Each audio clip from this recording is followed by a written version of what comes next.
अस्सलाम वालेकुम everyone, welcome back to my channel. I hope आप सब खैरो आफियत से होंगे। मैं भी एकदम ठीक ठाक हूँ। फिर से हाजिर हो जी नए ब्लॉग के साथ। इस ब्लॉग में मैं आपके साथ अपनी गोवा की फुल डे की रूटीन शेयर करने वाली हूँ, डे 2 की। तो जी ये कोई रेसिपी व्लॉग नहीं होने वाला है। इंशाल्लाह नेक्स्ट व्लॉग से लगातार recipe vlog and home making vlog start करूँगी मैं। आई नो कि आप लोग मेरे ट्रैवलिंग व्लॉग को ज़्यादा प्यार नहीं दे रहे हैं, बट मुझे एज अ मेमोरी अपने यूट्यूब के कलेक्शन में ऐड करनी थी वीडियो, इसलिए मैं अपलोड कर रही हूँ। If you like my efforts please do subscribe my channel and let me know in the comment box कि आपको मेरी ट्रैवलिंग वीडियोस कैसी लगी। तो जैसे ही यहाँ मॉर्निंग स्टार्ट हुई थी, सबसे पहले मैं उठती हूँ सुबह 7 बजे के करीब एंड यहाँ पे मैं बना रही थी अपने और हस्बैंड के लिए कॉफ़ी। तो यहाँ पे कॉफ़ी बनाने के लिए थोड़ी बहुत चीज़ें जो भी अवेलेबल रहती है होटल्स के तरफ से, तो हम लोग बाहर जाना अवॉइड करते हैं। तो मैंने कहा घर में ही मतलब होटल में ही मैं कुछ ना कुछ बना देती हूँ सुबह, जिससे हम लोग हल्का फुल्का ब्रेकफास्ट कर लेते हैं। फिर हम लोग निकलते हैं बीच के लिए। तो जी यहाँ पे जस्ट हमारे कॉटेज के सामने ऐसा थोड़ा सा लेक व्यू था, बहुत ही बेहतरीन यहाँ से व्यू आता है। तो बस सुबह उठते ही शौहर जी बाहर आके बैठ गए, क्योंकि कल रात गोवा में ना थोड़ी थोड़ी पानी बरसा था, तो बहुत ही अच्छा लग रहा था वेदर। तो यहाँ पे ब्रेड जैम मैं लेके आई थी मुंबई से, तो सुबह सुबह मैं ब्रेड जैम अच्छे से स्प्रेड करके दे देती हूँ, तो हमारा एक नॉर्मल सा अच्छा सा नाश्ता रेडी हो जाता है। बीइंग अ होम मेकर हर जगह हमें काम तो करना ही करना है, और थोड़े से हॉलीडेज़ है तो क्या हुआ, बट थोड़ी जिम्मेदारियाँ तो यहाँ पे भी निभानी ही पड़ती है। तो बस यहाँ से हम और हस्बैंड जी ब्रेकफास्ट करके डन हो गए थे। उसके बाद हमारे कॉटेज में ही था स्विमिंग पूल, तो हम लोग ने कहा कि क्यों ना हम लोग थोड़ा सा स्विमिंग करते हैं और एंजॉय करते हैं। मुझे बहुत ज़्यादा पानी से डर लगता है, तो मैं कभी गई नहीं स्विमिंग पूल में, कभी कदार गई होंगी बचपन में। तो बट हस्बैंड ने कहा कि नहीं, आई विल मतलब हेल्प यू, तो इसलिए उन्होंने मेरी हेल्प करी। तो मैं थोड़े से स्विमिंग वगैरह करी एंड आफ्टर स्विमिंग हम लोग फिर से रूम की तरफ निकल गए थे, क्योंकि आज डे 2 है गोवा का और हम लोग कहीं ना कहीं घूमने जाएंगे। तो ये थी मेरी डे 2 की आउटफिट, जो कि मैं आप लोगों के साथ शेयर कर रही हूँ। तो बाकी के जो भी ड्रेसेस थे वो मैंने यहाँ पे सोक होने के लिए रख दिए थे। और बस जी उसके बाद हम लोग निकल गए थे घूमने के लिए। तो हम लोग आए थे, ये जो लेन है ना, इस लेन का नाम एक्चुअली अभी मुझे फ़िलहाल याद नहीं आ रहा है। तो ये जो लेन है ना, यहाँ पे आपको आके लगेगा कि बिल्कुल हम लोग फ़ॉरेन में आ गए, क्योंकि यहाँ के लोगों ने अपना घर बहुत ही ज़्यादा कलरफुल, बहुत अच्छे अच्छे फ्लावर्स वगैरह अपने घर के बाहर लगाते हैं और गार्डन टाइप का क्रिएट करते हैं। तो यहाँ पे बहुत ही अच्छी वाइब आ रही थी, बिल्कुल बाहर जैसी वाइब मुझे आ रही थी। तो यहाँ पे हम लोग ने थोड़ा बहुत फ़ोटो शूट कराया है, थोड़े बहुत रील्स वगैरह मैंने शूट करी, और आप लोगों के साथ भी ये जो ब्यूटीफुल जो हाउसेस है, होम है, कॉटेज है, वो मैं शेयर कर रही हूँ। ये गली की बहुत ही अच्छी वाइब थी, छोटी छोटी पतली पतली गलियाँ थी और लोगों के घर थे जो कि बहुत डिसेंट और बहुत अच्छे लग रहे थे, और यहाँ पे बिल्कुल भी गंदगी नहीं थी। इंडिया होने के बावजूद भी यहाँ पे बहुत ज़्यादा साफ़ सफाई थी। तो it's a beauty of incredible India. तो यहाँ पे बहुत सारे लोग जो है फ़ोटो शूट वगैरह करवा रहे थे, अलग अलग जिसको जो घर अच्छा लग रहा था। तो मुझे फाइनली ये जो घर था बहुत ही ज़्यादा अच्छा लगा। बहुत अच्छे अच्छे इन्होंने बाहर अपने गार्डन में फ्लावर उगा रखे थे। तो बस यहाँ पे मैंने थोड़े बहुत पिक्चर्स वगैरह क्लिक करी एंड आपको दिखाती हूँ पूरा घर। तो ये शायद किसी क्रिश्चियन का घर था, बट ओवरऑल ये घर बहुत बड़ा और बहुत ही अच्छा था। उसके बाद जी हम लोग आ गए चर्च। तो ये जो लेन थी, इस लेन के पीछे जैसे यहाँ पे चर्च था, वाइट कलर का, बहुत प्योर ब्यूटीफुल लग रहा था। तो यहाँ पे बस हम लोग ने चर्च में थोड़ी बहुत फ़ोटो खिंचवाई, खैर अंदर तो नहीं गए, और फ़ोटो खिंचवा के उसके बाद हम लोग निकल गए आगे की तरफ। और देखिए कितने अच्छे अच्छे यहाँ पे लोगों ने अपने घर के सामने फ्लावर लगा रखे हैं। उसके बाद जी हम लोग निकल गए बीच के लिए। तो हम लोग आए थे ओल्ड गोवा, तो ओल्ड गोवा में अब हम लोग जाने लग गए थे मीर बीच करके। उससे पहले जी मुझे लग गई थी बहुत तेज़ की भूख, तो यहाँ पे ये विहारू डुब करके कोई रेस्टोरेंट था, बहुत ही मज़ेदार यहाँ का खाना था और इस गली की वाइब तो अलग ही लेवल की थी। तो चलिए चल के अंदर कुछ खाते हैं। तो जी यहाँ पे आदि आजकल बस वेज खा रहे हैं, तो उन्होंने वेजिटेबल थाली ऑर्डर करी थी और मैं बीइंग अ चाइनीज़ लवर मैंने यहाँ पे हक्का नूडल्स ऑर्डर किया था। तो बस जी यहाँ पे हम और आदि इंजॉय कर रहे थे अपना लंच, क्योंकि 1 बज गया था दोपहर का और सुबह से हम लोग ने कुछ ब्रेकफास्ट भी नहीं किया था, बस ब्रेड जम खा के हम लोग निकल गए थे। तो जी उसके बाद हम लोग निकल गए थे मीरामल बीच के लिए। ये है गोवा की सड़कें, तो मैंने कहा आप लोग को दिखा दूँ कि कितनी ज़्यादा साफ़ सुथरी और बहुत एस्थेटिक टाइप का सब था, जितने भी घर थे, रोड थी। एंड सामने जो है समंदर था, समंदर में कुछ क्रूज़ भी थे, उन क्रूज़ में रात में पार्टीज़ वगैरह होती है, बहुत सारे कसिनो भी थे। उसके बाद जो हम लोग आ गए मीरामल बीच, तो ये है बीच का रास्ता इधर स्ट्रेट होके जाता है। उससे पहले ये छोटा सा जंगल टाइप का पड़ा था। इसके पेड़ बिल्कुल मुझे शिमला के पेड़ की तरह लग रहे थे। जब मैं शिमला में गई थी ना, तो वहाँ पे भी ऐसे ही पेड़ थे जो कि बहुत अच्छे लगे थे। उसके बाद हम लोग करने लगे थे बोटिंग। तो जी हम लोग आके बैठ गए थे बोट में।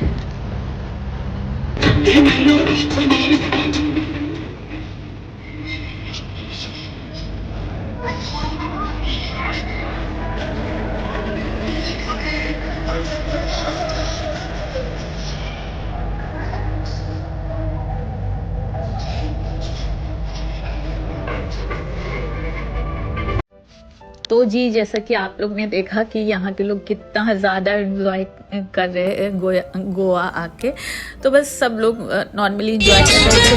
मैं भी बोट के आगे की साइड आ गई थी, बहुत ही अच्छा लग रहा था। यहाँ इतनी ठंडी ठंडी हवा चल रही थी। ये जो समंदर आप देख रहे हैं ये अरेबियन सी है इस समंदर का नाम। एंड ये जो सामने आपको कॉटेज या बिल्डिंग या कुछ दिख रहा है घर टाइप का, वो जो है यहाँ के बहुत फेमस पहले के ज़माने में वो हुआ करते थे स्मगलर, उनका घर था, जो कि अभी जो है गवर्नमेंट के उसमें अंडर में है। एंड यहाँ पे सामने अगोड़ा जेल था जहाँ आप फ्री में रह सकते हैं जितने दिन चाहे उतने दिन और उसके बाद यहाँ पे बस हम लोग बोट से थोड़ा मस्ती किए एंड काफ़ी इंजॉय किए सबके साथ। एंड उसके बाद हमारी बोट 1 घंटे की राइड कराने के बाद पूरे समंदर में 1 घंटा हम लोग समंदर में ही थे। उसके बाद फाइनली हम लोग आ गए बीच पे वापस। तो थोड़ी देर बस हम लोग ने यहाँ पे वॉक वगैरह करी, क्योंकि दोपहर के 3 बज चुके थे ना, तो बहुत ज़्यादा ऐसा धूप टाइप का लग रहा था, तो हम लोग ज़्यादा रुके नहीं। उसके बाद हम लोग निकल गए वापस से जहाँ हम लोग का कॉटेज है उस साइड, मतलब बागा बीच की तरफ। तो रास्ते में हमें बहुत ही अच्छे अच्छे फ्लावर्स दिख रहे थे, तो यहाँ पे बस आदि मुझे जो है फ्लावर तोड़ के दे रहे थे, कह रहे खरीद के नहीं सही, मैं तुम्हें तोड़ के दे देता हूँ। तो मुझे काफ़ी अच्छा लगा। छोटे छोटे जो शौहर जी लोग के एफ़र्ट्स होते हैं, वही एफ़र्ट्स आपको जो है बहुत खुशी देते हैं। तो आफ्टर मैरिज क्या चाहिए, बस ये थोड़ी थोड़ी सी खुशियाँ हैं, उनको लेके ही हम लोग एंजॉय करते हैं। उसके बाद जी हम लोग आ गए जहाँ हम लोग का कॉटेज था। शाम हो चुकी थी, तो यहाँ पे बस मुझे शोरमा खाने का मन था, तो आदि ने बोला कि कुछ खा लो हल्का फुल्का नाश्ता, एंड उसके बाद हम लोग स्टार्ट करेंगे जी शॉपिंग। तो हम लोग आ गए थे बच्चों के लिए शॉपिंग करने के लिए। तो यहाँ पे ऐसे कुछ क्यूट से स्टफ़ मिल रहे थे, क्रॉकर्स वगैरह मिल रही थी, एंड अंदर ये गिफ्ट टाइप की शॉप थी। तो इसके अंदर भी हम लोग जाके चेकआउट करेंगे कि क्या मिलता है। तो मैं आ गई फ़िलहाल अंदर की तरफ, एंड अंदर आने के बाद ऐसी छोटी छोटी सी गलियां थी। यहाँ पे हैंडमेड सारी चीज़ें मिल रही थी, नेकलेस हुए, रिंग हुए, ब्रेसलेट हुए, ये सारी चीज़ें मिल रही थी। बट बस प्रॉब्लम ये थी ना कि यहाँ की चीज़ें बहुत ही ज़्यादा एक्सपेंसिव थी। जैसे कि ये क्रोशेट का मतलब क्रोशिया का पर्स मिल रहा था, बैग मिल रहा था, जिसका वो कोट कर रहे थे 1000 रुपीज़। तो मेरे लिए तो ये बहुत ही ज़्यादा महंगा लग रहा था, क्योंकि मेरी मम्मी ऑलरेडी क्रोशेट डिज़ाइन कर करती हैं और उनको सारी चीज़ें आती है क्रोशे से रिलेटेड। तो मेरे लिए ये तो सारी चीज़ें बहुत ही ज़्यादा महंगी थी, तो मैंने ये सब नहीं ख़रीदा। और वैसे भी मेरी सुई जाके हमेशा पता नहीं क्यों हैंडबैग पे जाके रुकती है। तो उसके बाद ये कुछ क्रोशिया के वो थे इयररिंग्स वगैरह, उसका वो चार्ज कर रहे थे 200 रुपीज़, जो कि मम्मी मुझे 2 मिनट या 5 मिनट में बना के देती हूँ।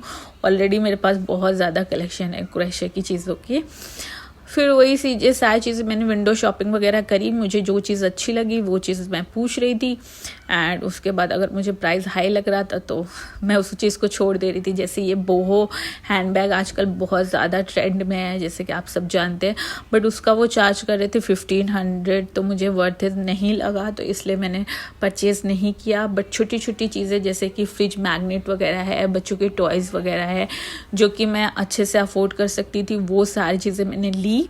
एंड यहाँ पे काफ़ी क्यूट अच्छी चीज़ें थी जो कि फॉरेनर लोग बहुत ज़्यादा ख़रीद के अपने देश लेके जाते हैं, क्योंकि उनके देश में ये सारी चीज़ें नहीं मिलती है, और हमारे यहाँ तो मुंबई में आसानी से हर चीज़ मिल जाती है। उसके बाद जी बस ये थोड़ी सी मार्केट थी, तो उसको ही हम लोग ने एंजॉय वगैरह किया, एंड उसके बाद निकलेंगे फिर हम लोग वापस से बीच पे घूमने वगैरह के लिए।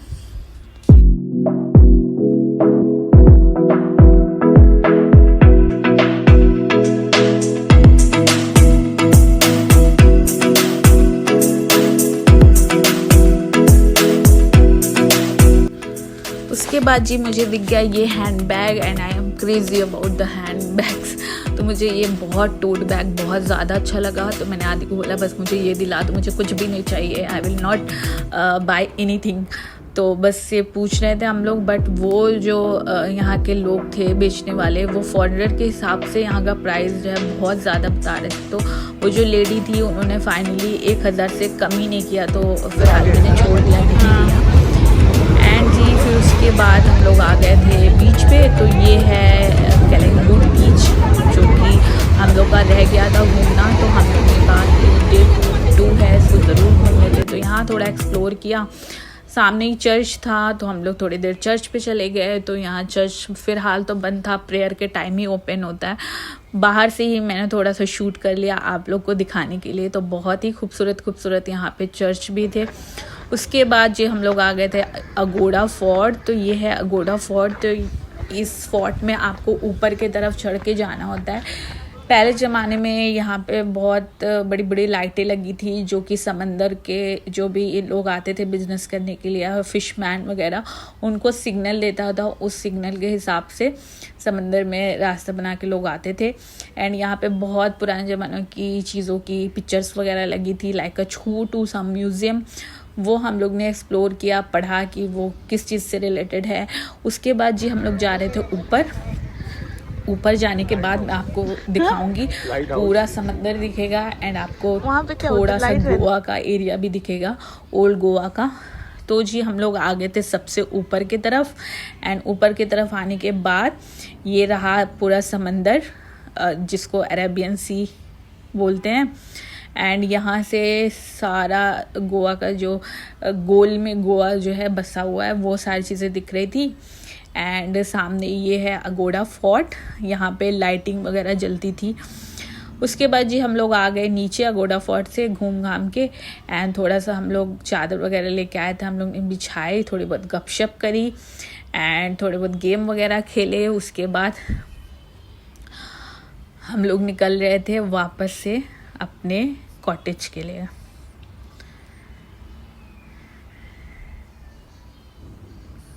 तो यहाँ पे आदि अपने पूरा फ़र्ज़ निभाते हुए शौहर का, एंड वापस से हम लोग बस फटाफट थोड़ा सा हवा खाते हुए टहलते हुए निकल गए अपने रूम के लिए। एंड ये कुछ रास्ते का व्यू था, यहाँ के रास्ते में बहुत ज़्यादा साफ़ सफाई थी। वापस से हम लोग आ गए अपने कॉटेज की तरफ, बीच के पास।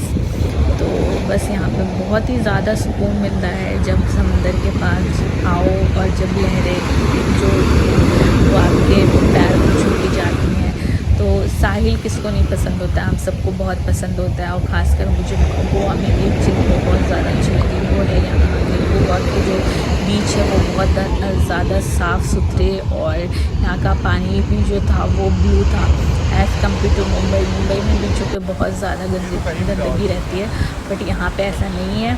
यहाँ पे हमने और आदि ने थोड़ा बहुत रील शूट किए और थोड़ा सा हम लोग ने अपना आप को भिगोया। काफ़ी अच्छा लगा गोवा आके। आफ्टर 1 और 2 ईयर हम लोग ऐसा हुआ था कि हम और आदि साथ में किसी ट्रिप पे आए थे अकेले, तो यहाँ पे काफ़ी अच्छा लगा। हमने बस यहाँ पे सनसेट का टाइम था, सनसेट इंजॉय किया, एंड सनसेट इंजॉय करने के बाद थोड़ा बहुत हवा खाने के बाद हम लोग ने यहाँ पे थोड़ी सी ड्रिंक वगैरह की और फिर निकल गए हम लोग वापस से शॉपिंग करने के लिए। तो हम लोग यहाँ पे आ गए थे मिस्टर DIY। मुझे बच्चों को के लिए कुछ ना कुछ टॉयज़ वगैरह लेने थे, क्योंकि लोकल मार्केट में कोई अच्छे टॉयज़ नहीं मिल रहे थे। तो आदि ने कहा एक बार फिर से मॉल में चल के देखते, हो सकता है मिल जाए। तो आदि को ये पसंद आ रहा था पेंसिल का सेट, बट मैंने मना कर दिया कि ऑलरेडी ईज़ान के पास इतना ज़्यादा पेंसिल रबर कटर है कि मुझे नहीं लेना था। और फ्रेंड्स देखिए ये पेड़ ये पेड़ जो है ये किसी ने मॉल बनाया है, बट अल्हम्दुलिल्लाह वो कितना अच्छा इंसान होगा जिसने पेड़ कट नहीं किया और पेड़ों को सेव किया। तो ये पेड़ था। उसके बाद जी मैं एज अ होम मेकर मैंने कहा जब आई हूँ तो कुछ ना कुछ अपने किचन से रिलेटेड चीज़ें देख लूँ, हो सकता है गोवा में कुछ अच्छा मिल जाए मेरे किचन के लिए। तो बस मैं यहाँ पे कुछ यूटेंसिल्स वगैरह, बर्तन एंड एसेसरीज़ देख रही थी अपने किचन के लिए। तो जी हमारी शॉपिंग हो गई थी। उसके बाद मैं आ गई थी रूम पे। ये नेक्स्ट डे का वीडियो है, मतलब 4th डे का, चौथे दिन का। हम लोग को जी बस निकलना था। आज हमारी शाम के 7 बजे की ट्रेन थी, तो मैंने यहाँ पे अपनी ट्रॉली वगैरह पैक कर ली थी, सारी चीज़ों को वापस से मैं चेकआउट कर ली थी कि कुछ मैं भूली तो नहीं हूँ।